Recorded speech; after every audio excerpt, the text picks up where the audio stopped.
उसके बाद अगर आप ज्योमेट्रिक मीन निकाल रहे हो एक्स का और वाई का, दोनों को मल्टीप्लाई कर दो तो ज्योमेट्रिक मीन ऑफ जेड आ जाएगा। क्लियर? होपफुली ये पॉइंट आप लोग को समझ में आया होगा। और यही पॉइंट यहाँ प्रॉपर्टी में लिखा है कि the geometric mean of the product of two variables is the product of their geometric mean, that is if z is equal to x Y.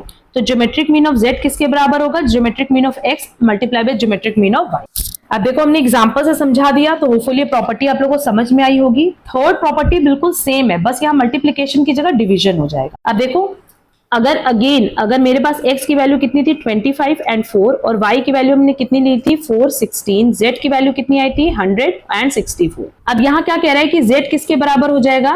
x divided by y के। 25 divided by 4 कितना आएगा?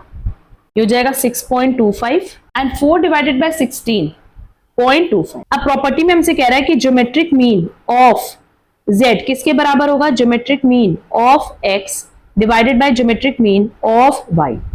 हमने इसका geometric mean निकाला था ना second property में, कितना आया था 10, और y का कितना ज्योमेट्रिक मीन आया देख लेते हैं। यहां 10 रखा डिवाइडेड बाय 8, तो ये कितना हो जाएगा 10 डिवाइडेड बाय 8 इज 1.25।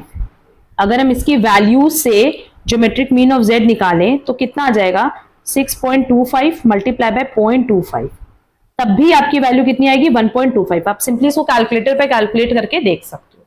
क्लियर? तो सेकंड प्रॉपर्टी अगर आप लोग को अच्छे से समझ में आई होगी तो थर्ड प्रॉपर्टी बिल्कुल सेम है, बस सेकंड में हमने मल्टीप्लाई किया था और थर्ड में हमने क्या कर दिया बेटा? डिवाइड कर दिया। क्लियर? एंड ये प्रॉपर्टीज आप लोगों को सिर्फ इसलिए लर्न करनी है प्रॉपर्ली सो दैट अगर एमसीक्यूज आते हैं डायरेक्टली तो आप बहुत ही इजीली उसको सॉल्व कर पाओ। अदरवाइज क्या होगा कि पूरा क्वेश्चन आपको सॉल्व करना पड़ेगा, तब आपका एमसीक्यूज का 1 मार्क्स का क्वेश्चन सॉल्व होगा। एंड अगर प्रॉपर्टीज याद है ना तो बहुत ही इजीली आप लोग क्या करोगे? With the help of property direct application करके आप लोग वैल्यू निकाल सकते हो। क्लियर?